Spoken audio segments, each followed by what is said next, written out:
alaihi salam di langit keempat.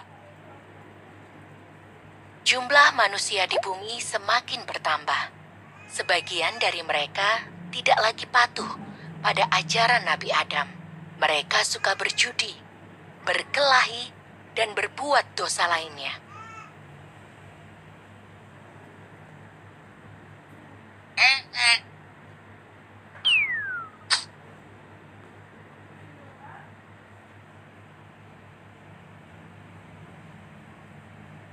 Nabi Idris adalah nabi kedua yang ditugaskan untuk membimbing manusia.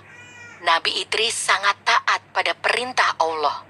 Kagum akan ketakwaan Nabi Idris, malaikat Israel berdoa kepada Allah agar diizinkan bertemu dengan Nabi Idris.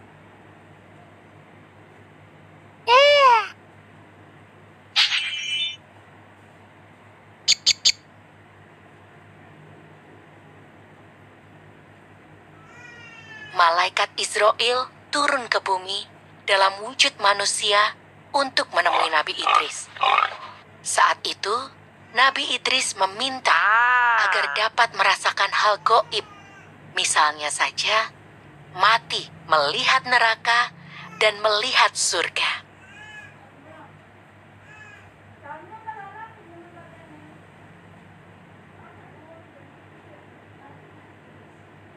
Nabi Idris diizinkan untuk merasakan kematian dan kengerian saat ajal menjemput. Kemudian, Allah menghidupkan kembali Nabi Idris.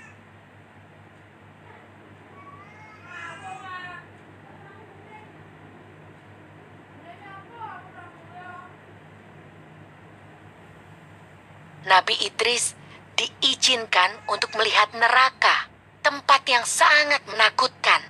Tempat bagi orang-orang yang suka berbuat dosa.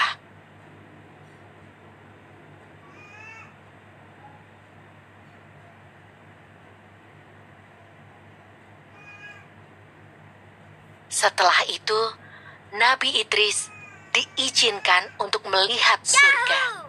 Tempat itu begitu indah, penuh bunga dan buah-buahan. Bahkan, air sungai terlihat berkilau.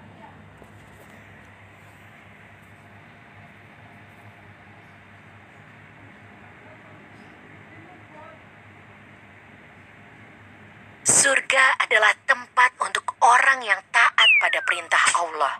Ketika tiba waktunya untuk pulang ke bumi, Nabi Idris berdoa agar diizinkan untuk tinggal di surga.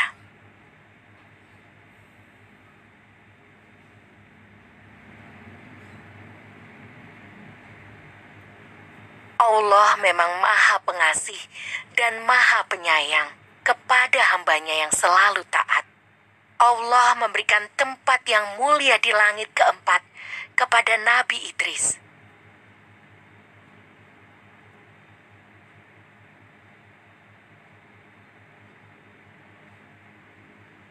Nabi Idris adalah satu-satunya manusia yang tinggal di surga tanpa mengalami kematian. Jauh sesudah itu, saat Nabi Muhammad mengunjungi surga, dalam peristiwa Isra Mi'raj, Nabi Muhammad bertemu dengan Nabi Idris.